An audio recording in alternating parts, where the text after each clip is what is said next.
It's antique time. I wanted to show off a sword that everyone's probably seen on my back wall for a while, but I haven't actually formally introduced it to everyone. Can anyone guess what this is called? I bet a bunch of you can probably guess where it's from. This is a Chinese sword. What type of sword it is, most I bet everyone could probably guess that this is a single-edged Chinese sword, so that makes it a dao.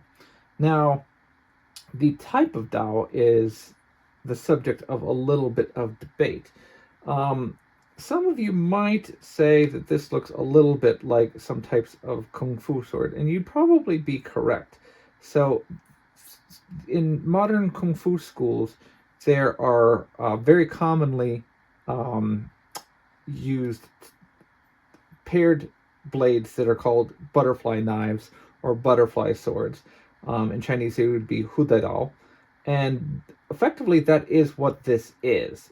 This is quite a bit larger than most are used. However, unlike most hudaidao, this one is not created as a pair. So when you find antique versions of hudaidao, they are asymmetrical in their guard and sometimes even in their blade. Because they're made as a pair, they're designed to be fitted to a single scabbard so that they can be worn together at the hip or at the side. In this case, you can see that the grip is entirely round, entirely symmetrical. So even though this has the exact same form as a hudaidao, this is not intended to be made as a set. I mean, you could certainly still carry two of them, but this is designed to just be worn as on the hip as a single scabbard.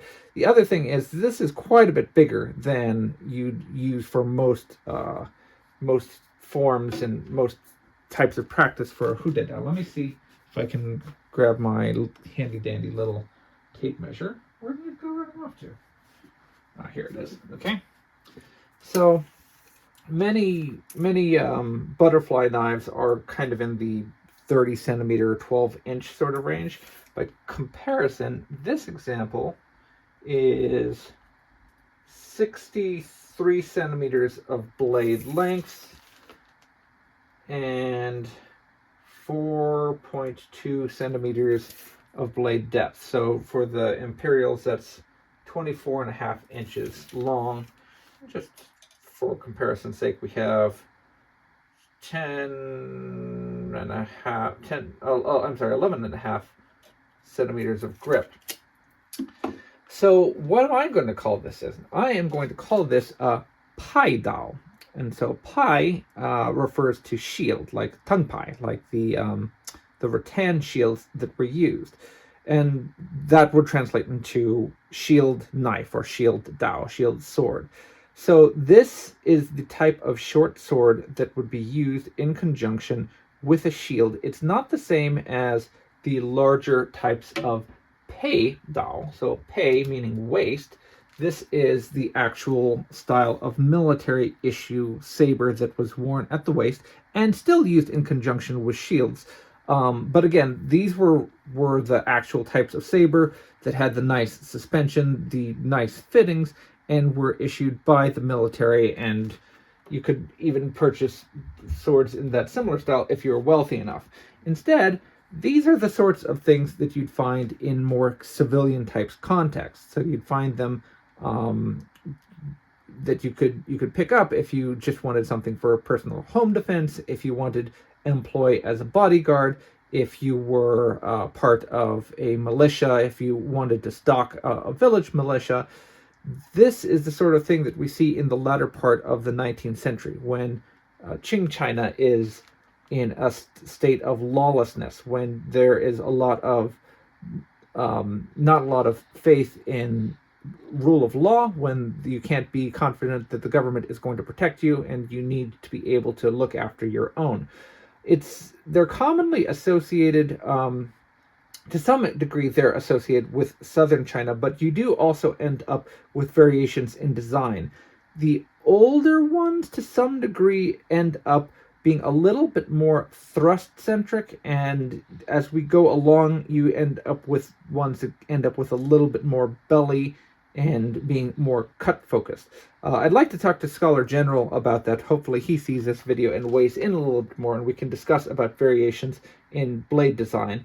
But there's definitely a variation where we find some that have a lot more of a point on the end and are better for stabbing, and others that are shorter and wider and definitely aimed more at cutting. So just to put this in perspective, this one balances about here.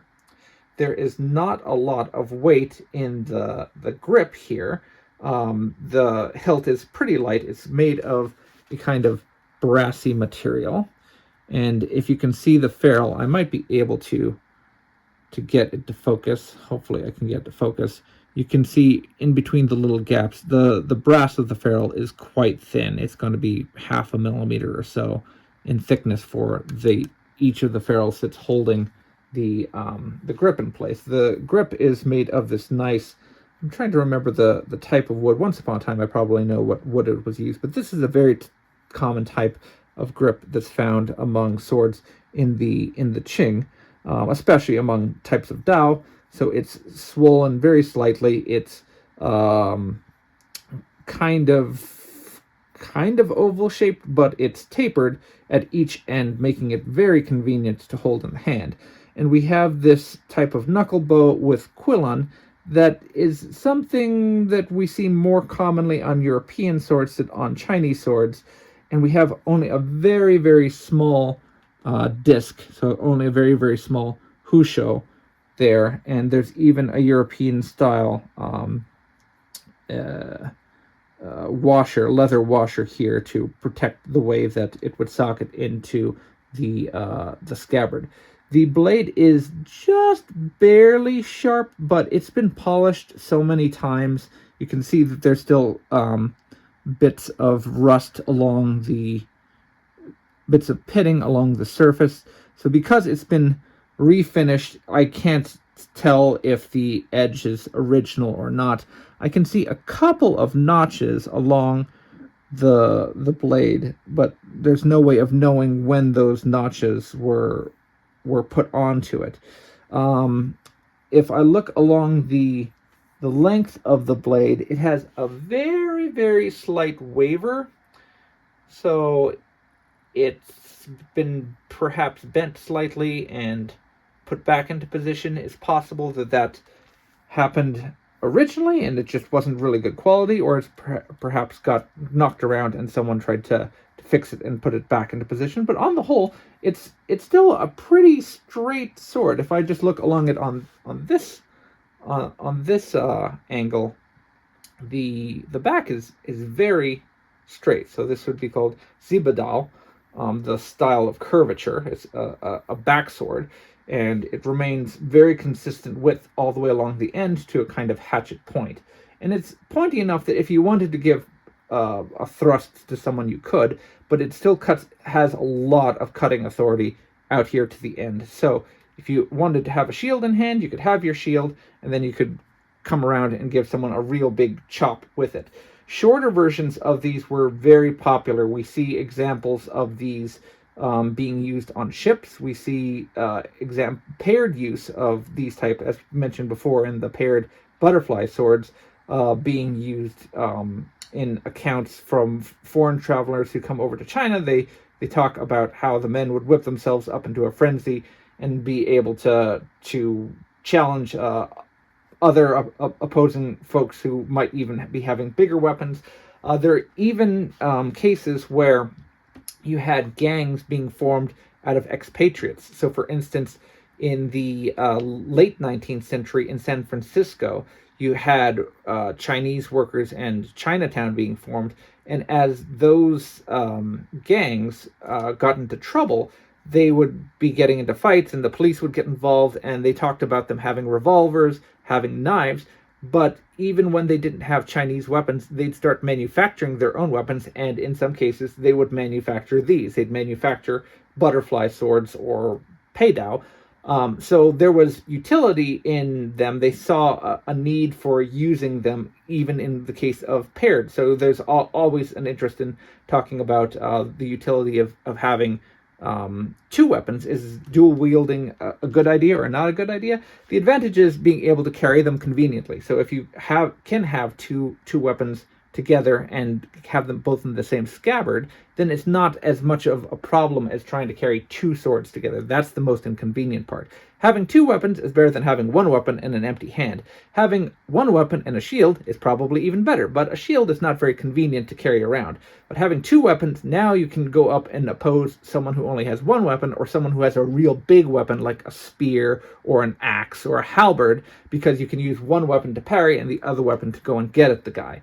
So this design is pretty versatile. My specific example is an unusually long example, which I really like. I think it's really cool that I have such a long, this flirts the line right between short sword and fully fledged sword. It would be a really, really short normal sword or a really, really long short sword. So whichever it is, it's really neat. It's something anywhere from the year probably 1900s to 1850. I'd lean towards it being slightly older, just based on the form, but it could be a later design, and it's in really good shape. It does There's no designable pattern in the steel. I've talked to Peter Decker about doing a test etch, but based on the quality we have, he feels that it's unlikely to reveal any specific pattern, and it's unlikely to be pattern welded or anything fun like that. So it's still a neat little piece of history, and one other cool sword that was used during the Qing period, the tumultuous Qing period, when everyone had to kind of fend for themselves, and weapons were on the rise once again in China. Okay, guys, until next time, take care.